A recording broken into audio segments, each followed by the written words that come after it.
Students, hope you all are doing well. Today we will talk about the formation of saturated and unsaturated solution, the topic of chapter number 1, class 9, Punjab textbook.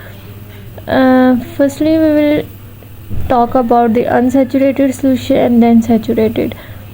अब पहले मैं आपको daily life की example दूंगी, उसके बाद आपको जब वो कंसेप्ट क्लियर हो जाएगा तो आपको ख़ुद पता चल जाएगा अनसैचुरेटेड सॉल्यूशन कौन से होते हैं और सैचुरेटेड सॉल्यूशंस कौन से होते हैं। ठीक है, अब आप एक ग्लास लेते हो, ग्लास वाटर जो है उसमें ऐड करते हो, उसमें आप शुगर डालते हो 1 टेबलस्पून, 2 टेबलस्पून, 3, 4, 5, एक एट अ पर्टिकुलर टेम्परेचर। ठीक है, मतलब रूम टेम्परेचर की अगर बात करें तो वो इजीली डिज़ोल्व हो जाता है और जो आपके बॉटम ऑफ द ग्लास है उसमें कोई भी आपकी कह लो कि सैल्यूट जो कि आपको शुगर है वो नहीं सेटल डाउन हुई होती, तो उस सॉल्यूशन को हम क्या कहते हैं, अनसैचुरेटेड सॉल्यूशन कहते हैं। और अगर सैचुरेटेड सॉल्यूशन की बात करें, अच्छा एक हद तक जो आपने 5 टेबलस्पून लेट्स सपोज आपने शुगर ऐड कर ली 1 ग्लास ऑफ वाटर में, वो तो आपकी डिज़ोल्व होगी पर्टिकुलर टेम्परेचर पे, रूम टेम्परेचर की फ़िलहाल बात करते हैं। ठीक है, लेकिन जब आप 6 स्पून आप ऐड करते हो वाटर ग्लास ऑफ वाटर में तो वो डिज़ोल्व नहीं होती, तो उसको हम कहते हैं कि वो कौन सा सॉल्यूशन बन गया है, सैचुरेटेड सॉल्यूशन बन गया है। ये तो दो है ना, इसके अलावा एक सुपर सैचुरेटेड सॉल्यूशन भी होते हैं। वो कौन से होते हैं, इसमें आपके बुक में अभी वो गिवन नहीं है, लेकिन एक और सॉल्यूशन की टाइप होती है जिसको हम सुपर सैचुरेटेड सॉल्यूशन कहते हैं। वो कौन सी होती है कि वो जो आपकी सैचुरेटेड सॉल्यूशन है ना, जिसमें आपकी शुगर जो है वो bottom of the glass settle down हो गई है, जब हम उसको हीट करेंगे तो वो जो है डिज़ोल्व हो जाती है, तो वो जो सॉल्यूशन बनता है उसको हम कहेंगे सुपर सैचुरेटेड सॉल्यूशन। अब आपका जो ये टॉपिक है वो एग्ज़ाम पॉइंट ऑफ व्यू से शॉर्ट में आता है, या तो डिफरेंस आ जाता है सैचुरेटेड और अनसैचुरेटेड सॉल्यूशन का, तो उसमें मैं अपने स्टूडेंट्स को यही कहती हूँ कि आपने पहले डेफिनेशंस लिखनी होती हैं। ठीक है, उसके बाद 2 to 3 पॉइंट्स आपने डिफरेंस में कोई भी इनके प्रॉपर्टीज़ के देने होते हैं, जिसमें दोनों का पता चले कि अच्छा इस पॉइंट से भी दोनों का डिफरेंस क्लियर हो रहा है। ठीक है, उसके बाद आपने एग्जांपल भी देनी है। इस तरह 4 to 5 पॉइंट्स आपके डिफरेंस के बन जाते हैं, जिससे आपका एग्जामिनर जो है वो कह लें कि उसने नंबर ना भी देने हो तो वो देने पे मजबूर हो जाता है। दूसरी चीज़ आती है शॉर्ट में डिफ़ाइन आ जाता है कि डिफ़ाइन करें सैचुरेटेड या अनसैचुरेटेड को। उसमें क्या होता है कि उसमें आपने सिर्फ डिफ़ाइन नहीं करना होता है, सिर्फ डेफिनेशन नहीं लिखनी होती, बल्कि आपने एग्जांपल भी देनी है। 1.5 नंबर आपकी डेफिनेशन का है तो हाफ नंबर आपका एग्जाम्पल का होगा अगर वो 2 मार्क्स का क्वेश्चन है। तो ये चीज़ ना सिर्फ ये इस टॉपिक के लिए, बल्कि जो भी आपका शॉर्ट क्वेश्चन आता है डिफ़ाइन या डिफरेंस के लिए, तो उसमें आपने इसी तरह का क्राइटेरिया यूज़ करना है ताकि आपके नंबर्स जो हैं वो आप गेन कर सको। आप दोबारा टॉपिक की तरफ आते हैं, मैं इसको एक दफ़ा रीड आउट करूँगी और आपने अपने माइंड में जो मैंने आपको एग्जांपल दिया उसको रखना है ताकि आपको ये वाला जो टॉपिक है वो क्लियर हो सके। Unsaturated solution which can dissolve more amount of salute eight a particular temperature. वही बात कर रहा है कि मोर अमाउंट, जितना सैल्यूट उस रूम टेम्परेचर पे या पर्टिकुलर टेम्परेचर पे सॉल्वेंट में डिज़ोल्व हो जाएगा उसको हम क्या कहेंगे, अनसैचुरेटेड सॉल्यूशन। एग्जाम्पल इन्होंने क्या दी हुई है, take about 100 gram of water in a beaker, 100 gram of at it 5 gram of sugar and stir it.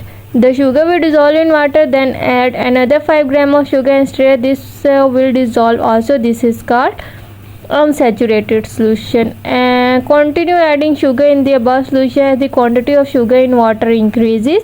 Each solution will become more difficult. This is called saturated solution. वही कह रहे हैं कि अगर हम ऐड करते रहेंगे, शुगर करते रहेंगे, तो एक टाइम ऐसा आएगा कि उसके अंदर डिसोल्यूशन जो है वो शुगर की वो डिफ़िकल्ट हो जाएगी, और इस सॉल्यूशन को हम क्या कहते हैं, saturated solution. The solution in which the maximum amount of the solute has been dissolve in a particular amount of solvent at a particular temperature. वो कहते हैं कि वही बात है कि डिफ़िकल्ट हो रही है बहुत। वो कहते हैं कि मैक्सिमम अमाउंट जितनी आपकी डिज़ोल्व हो सके, कहते हैं ना कि वो अगर आप एक बॉटल लेते हो उसके अंदर आप कोई भी पाउडर डालते हो, वो इजीली जितना पाउडर आ सकता है उतना हम डाल लेते हैं, लेकिन हमारे पास स्पेयर अमाउंट में कुछ रह भी जाता है, तो वो जो इजीली आ जाता है वो कौन सा सोल्यूशन हो जाएगा, अनसैचुरेटेड हो जाएगा। लेकिन हम कहते हैं कि हमारे पास जो स्पेयर में या कह लो कि जो बाकी बच गया उसको भी हमने ऐड करना है, तो हम क्या कहते हैं बॉटल को थोड़ा सा कह लो कि उसको हम हिलाते हैं कि जो आपका पाउडर है वो जो बॉटल में पाउडर है वो नीचे सेटल डाउन हो जाए थोड़ा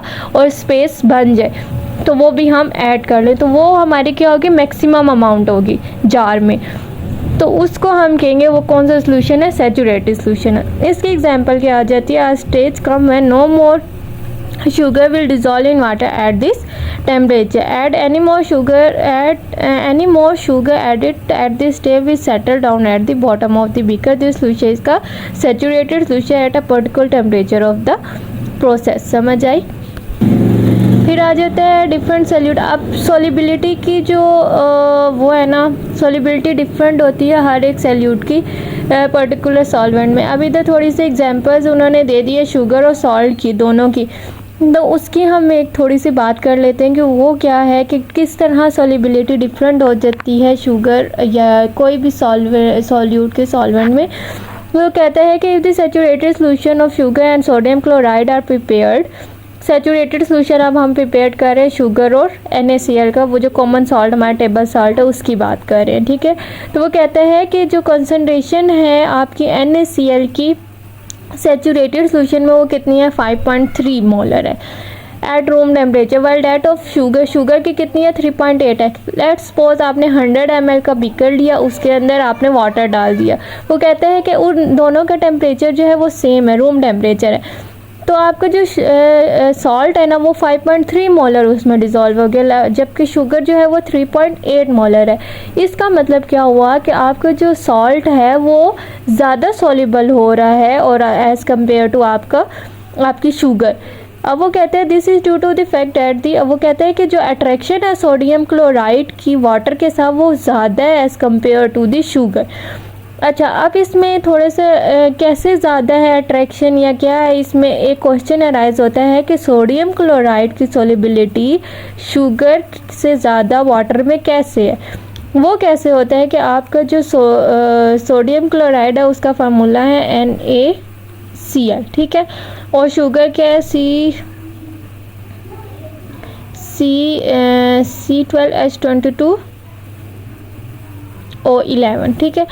ये जो है ये पोलर है और ये जो है नॉन पोलर है, ठीक है।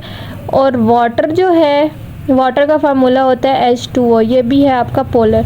हमने एक चीज़ पढ़ी, मे भी आपने अभी पढ़ी है, अभी 8th में मे भी पढ़ी हो, पोलर और नॉन पोलर और लाइक डिज़ोल्व लाइक की बात करें तो लाइक डिज़ोल्व लाइक का क्या मतलब होता है कि आपके जो कह लो ना कि एक जैसे होते हैं वो इजीली डिज़ोल्व हो जाते हैं और जो अपोजिट होते हैं वो इजीली डिज़ोल्व नहीं होते। अब यहाँ पे देख लो लाइक डिज़ोल्व लाइक, ये पोलर है, ये भी पोलर है, ये नॉन पोलर है, तो कौन से ज़्यादा डिज़ोल्व होंगे इजीली? पोलर पोलर के साथ इजीली डिज़ोल्व हो सकता है, लेकिन नॉन पोलर पोलर के साथ इजीली डिज़ोल्व नहीं हो सकता। इसीलिए जो आपका सॉल्ट है वो वाटर में ज़्यादा इजीली डिज़ोल्व हो जाता है और शुगर इजीली डिज़ोल्व नहीं होती, कम होती है। अब पोलर और नॉन पोलर्स क्या होते हैं, पहले ये चीज़ देख लेते हैं। पोलर वो होते हैं जो कि इजीली आयंस बना देते हैं, आयंस मतलब पॉजिटिव और नेगेटिव बना देते हैं, वो इजीली वो क्या होते हैं, पोलर्स होते हैं। और नॉन पोलर्स वो जिनमें आयंस नहीं बनते एज सच, उसको हम कहते हैं नॉन पोलर। तो वाटर भी पोलर है, सॉल्ट भी पोलर है, ये इजीली, इसीलिए सॉल्ट जो है वो इजीली वाटर में डिज़ोल्व हो जाता है एज़ कम्पेयर टू शुगर।